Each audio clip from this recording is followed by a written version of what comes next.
Hi friends, welcome back to the garden with me. I'm excited to read you a story today, but I wanted to share how I got the idea to read this one to you.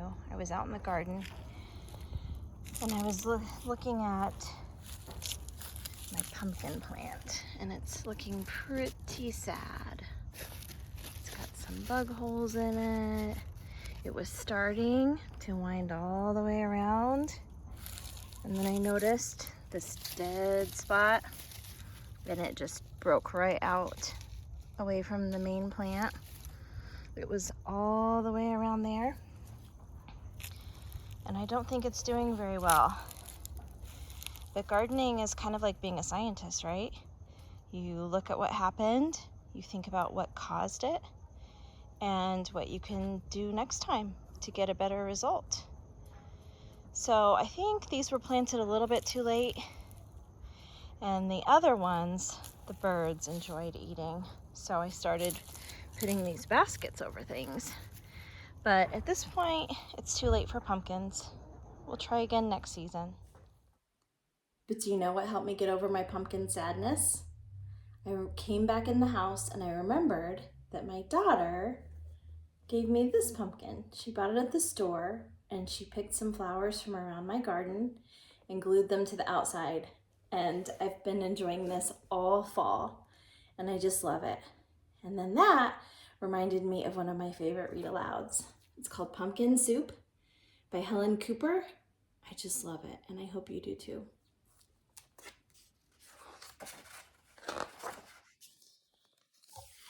Deep in the woods, there's an old white cabin with pumpkins in the garden.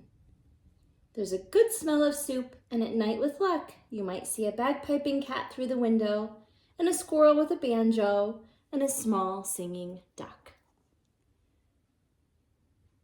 Can you see them?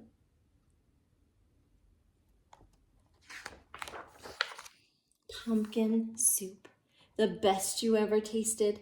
Made by the cat who slices up the pumpkin, made by the squirrel who stirs in the water, and made by the duck who scoops up a pipkin of salt and tips in just enough.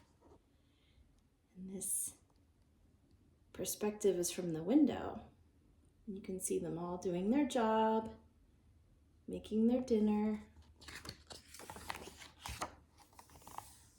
They slurp their soup and play their song, then pop off to bed in a quilt stitched together by the cat, embroidered by the squirrel, and filled with fine feathers from the duck. And it's peaceful in the old white cabin. Everyone has his own job to do. Everyone is happy, or so it seems. You can see the dot, dot, dot. Look at their faces. Looks like cat's asleep. Looks like squirrel's asleep. I don't know about duck. Maybe he's the one who's not content. But one morning, the duck woke up early.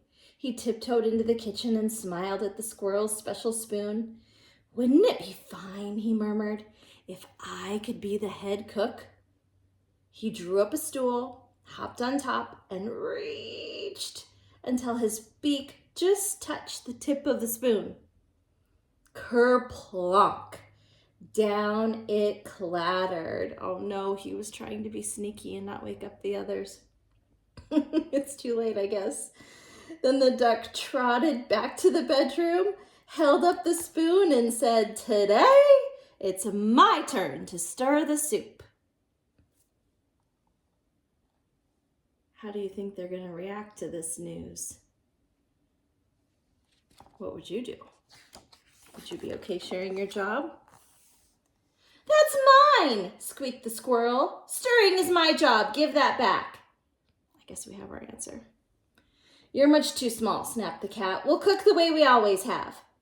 But the duck held on tight until the squirrel tugged with all his might, and whoops!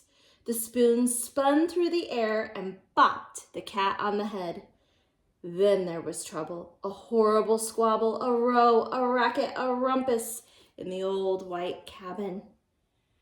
And looks like they're not using very kind words to each other. Oh man, that's too bad.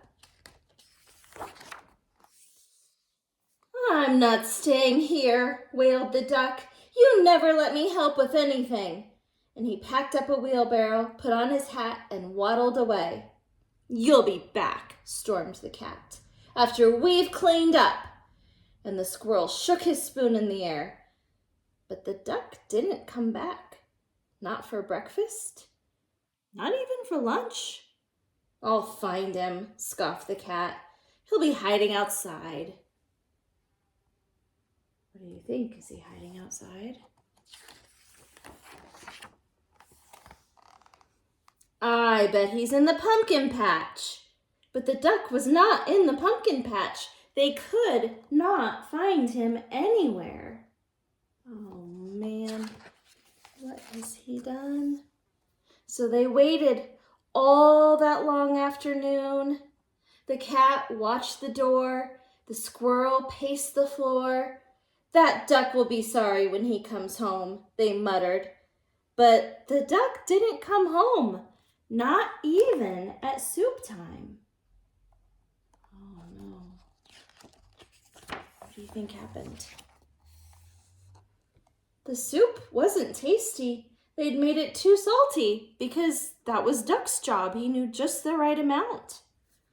They didn't feel hungry anyway. They both sobbed over supper, and their tears dripped into the soup and made it even saltier. We should have let him stir the soup, sniffled the squirrel. He was only trying to help, wept the cat. Let's go out and look for him. They're feeling some regret now, aren't they? Maybe it wasn't worth not wanting to share your job for your friendship. The cat and the squirrel were scared as they wandered down the path in the dark, dark woods.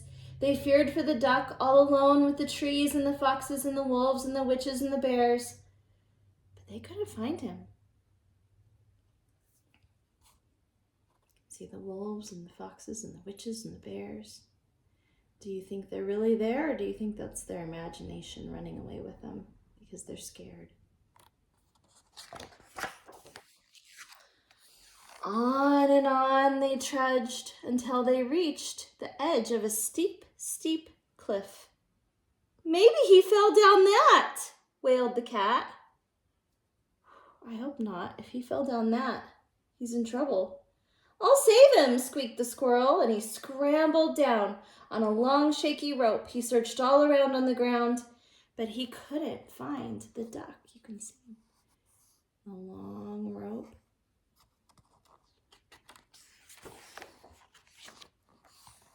Then the cat whispered in a sad little voice, Duck might have found some better friends. He might, sighed the squirrel. Friends who'll let him help. And the more they thought about it as they plodded back, the more they were sure they were right. So what's happening in this picture here?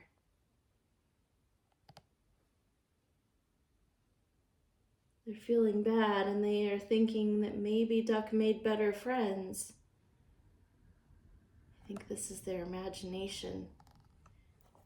They're imagining Duck. He's up there making soup for all of his friends who let him help. The sign says Duck's Kitchen.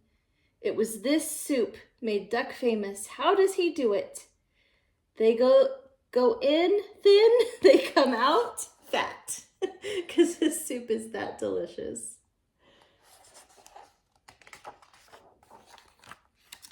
But when they were almost home, they saw light shining from the old white cabin. It's Duck, they shrieked as they burst through the door.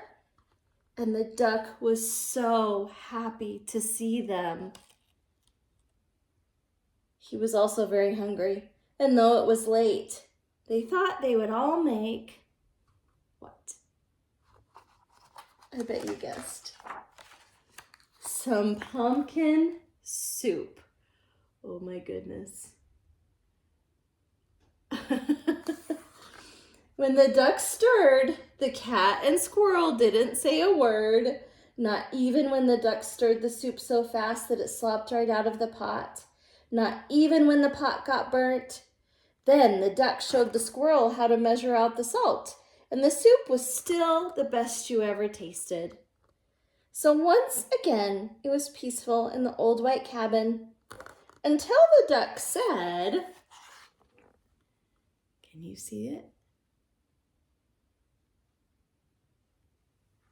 I think I'll play the bagpipes now. Oh no, look at that. Are they going to learn from their mistake or repeat their mistake? It doesn't look like they're off to a good start, but I hope they learn from their mistakes. And I hope you enjoyed that book. See you next time.